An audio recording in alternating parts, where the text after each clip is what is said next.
Good morning students. मैं SVN inter college से अनुपम दीक्षित आज मैं कक्षा 7 के बच्चों को महान व्यक्तित्व का पाठ 1 पढ़ाने जा रही हूँ, जिस पाठ का नाम है ऋषि कुमार नचिकेता।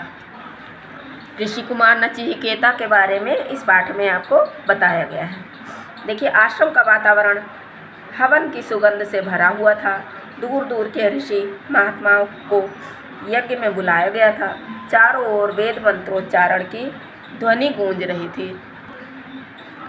बहुत पुरानी बात है, जब हमारे यहाँ वेदों का पठन पाठन होता था।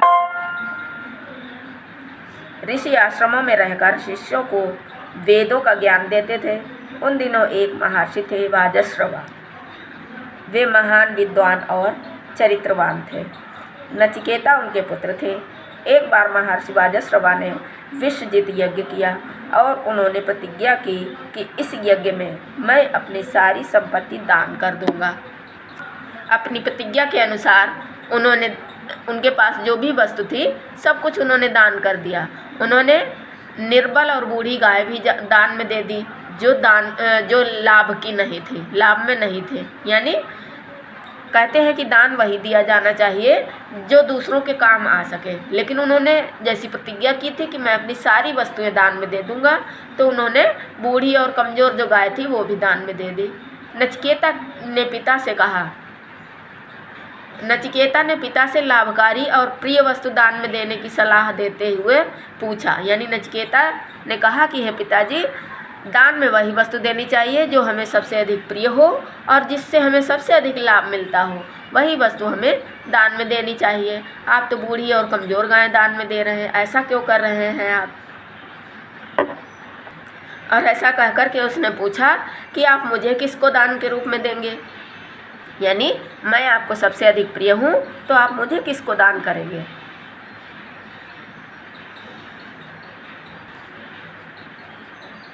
आप मुझे किसको दान करेंगे? तो पिता ने क्या कहा, बार बार जब पूछने लगे तो पिता ने क्रोध में आकर के कहा, मैं तुझे यमराज के हवाले करूँगा। नचिकेता आज्ञाकारी बालक था, वो पिता के वचन को सत्य करना चाहता था। यानी पिता ने तो क्रोध में कहा, लेकिन वो आज्ञाकारी बालक था। उसने पिता के वचनों को सिद्ध करने के लिए, सत्य साबित करने के लिए वो यमराज के पास चल दिया। पिता से बहुत ही मुश्किल से आज्ञा पा करके वो यमलोक पहुंच गया। यानी यमलोक में पहुंच गया। यमदूतों से पता चला कि यमराज कहीं गए हैं। वो कह रहा था कि मेरे पिता ने आज्ञा दी है कि तुम यमलोक चले जाओ। तो मैं यमलोक आ गया, लेकिन यमदूत जो थे, क्योंकि यमलोक में कोई जीवित व्यक्ति नहीं जा सकता, वहाँ सब मरे हुए व्यक्ति ही जाते हैं। तो यमदूतों ने क्या कहा उससे कि तुम यहाँ पर प्रतीक्षा करो, जब यमराज आएंगे तभी कोई निर्णय होगा। बालक ने भूखा प्यासा रहकर 3 दिनों तक यमराज की प्रतीक्षा की। चौथे दिन यमराज ने आकर के बालक का परिचय पूछा। नचिकेता ने निर्भीकता और विनम्रता से अपना परिचय दिया। यमराज भी प्रसन्न हो गए और उस आज्ञाकारी बालक से 3 वरदान मांगने को कहा। यानी पिता तो प्रसन्न थे ही, इधर यमराज भी उससे प्रसन्न हो गए और उन्होंने कहा कि तुम मुझसे 3 वरदान मांग लो, मैं तुम्हारी सत्यवादिता और आज्ञाकारिता से अत्यंत प्रसन्न हूँ। नचिकेता ने पहला वरदान मांगा कि मेरे घर लौटने पर पिता मुझे पहचान लें और मुझसे प्रसन्न हो जाएं। यमराज ने कहा, तथास्तु। दूसरा वरदान, नचिकेता ने दूसरे वरदान में पृथ्वी पर दुख के निवारण का उपाय पूछा। यमराज ने बहुत परिश्रम से इसका ज्ञान भी बालक को दे दिया। तीसरे वरदान में नचिकेता ने पूछा कि मृत्यु क्यों होती है, मृत्यु के बाद मनुष्य का क्या होता है और वो कहाँ जाता है। यह प्रश्न सुनकर यमराज चौंक पड़े। उन्होंने बताया कि प्रश्न कठिन है, जिसका उत्तर देना आसान नहीं है। उन्होंने समझाया कि जिसने कोई पाप नहीं किया और किसी को सताया नहीं हो, जो सच्चे मार्ग पर चलता है, उसे मृत्यु की पीड़ा नहीं होती। नचिकेता ने छोटी सी उम्र में अपनी पितृभक्ति, दृढ़ता और सच्चाई के बल पर ऐसा ज्ञान प्राप्त कर लिया जिसे महान पंडित, ज्ञानी और विद्वान भी नहीं जान सकते।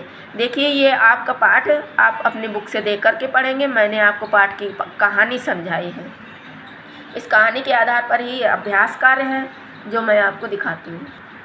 देखिए पहला प्रश्न आपका है कि नचिकेता ने दान में कैसी वस्तु देने को उचित बताया। नचिकेता ने दान में अपनी सबसे प्रिय वस्तु देना उचित बताया। दूसरा प्रश्न है, नचिकेता ने दूसरा वरदान क्या मांगा। आंसर, नचिकेता ने दूसरे वरदान में पृथ्वी पर दुख निवारण का उपाय पूछा। थर्ड क्वेश्चन है, नचिकेता के तीसरा वरदान मांगने पर यमराज क्यों चौंक गए। आंसर,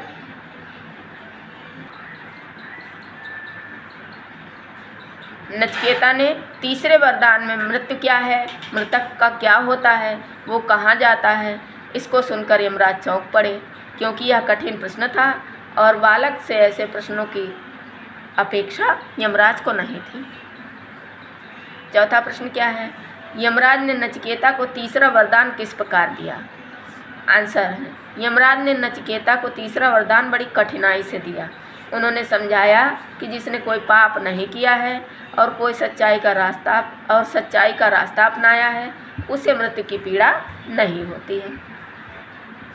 इसके बाद आपके रिक्त स्थान आते हैं।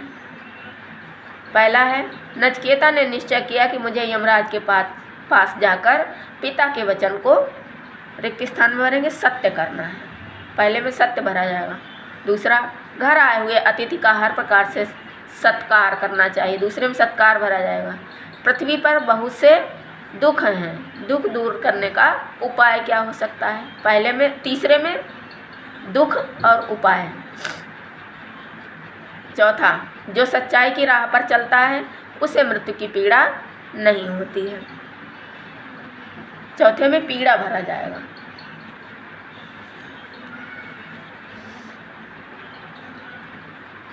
इतनी ही एक्सरसाइज आप अपनी कॉपी में करेंगे। कॉपी में करने के बाद सबसे पहले तो सारांश लिखेंगे, पाठ को पढ़ लेंगे, पहले बुक से पढ़ेंगे, वीडियो से सुनेंगे और सुनने के बाद जब स्टोरी पूरे तरीके से समझ में आ जाए उस स्टोरी को अपने शब्दों में लिखेंगे। फिर एक्सरसाइज में जो प्रश्नोत्तर है, रिक्त स्थान है, उनको आप अपनी कॉपी में करेंगे। Thank you class.